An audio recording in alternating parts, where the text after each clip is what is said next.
think overall, okay naman and smooth naman yung processing experience kasi it's really helpful na meron kang mapagtatanungan agad. Especially medyo confusing yung mga requirements and also nakakapag-provide sila ng tips kung paano ma-approve yung visa. So overall, it was a smooth experience. Are you happy with the outcome of your application? So, syempre happy kasi na-approve.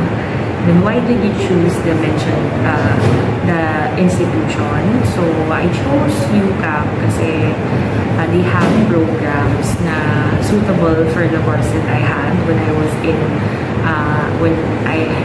in college, and also meron silang mga programs na taught in English. So, I think that's a very important factor for me kasi syempre hindi ako fluent dun sa language.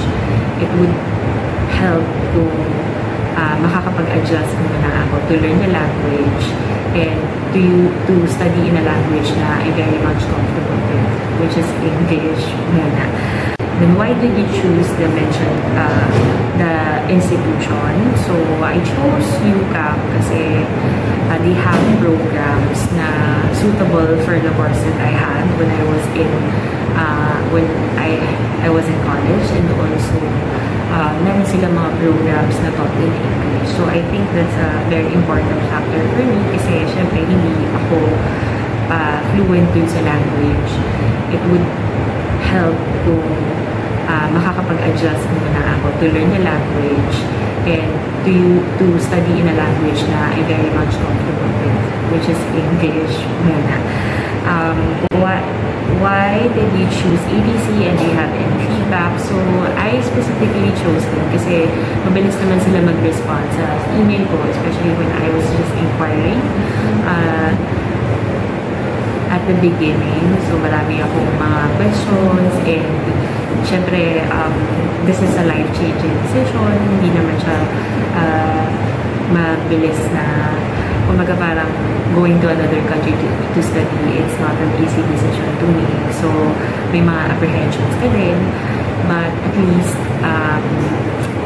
nasagot naman nila lahat yung mga questions ko. So, mabilis sila mag-respond, and also, madaling lapitan, and kapag may questions ako and any confusion sa application, nagre-respond naman agad, and they help me the best way they can. So, you want to study, it will really be helpful na meron kayong malalapitan ng mapagtatanungan ng agency. And for me, Anika has been helpful. Thank you!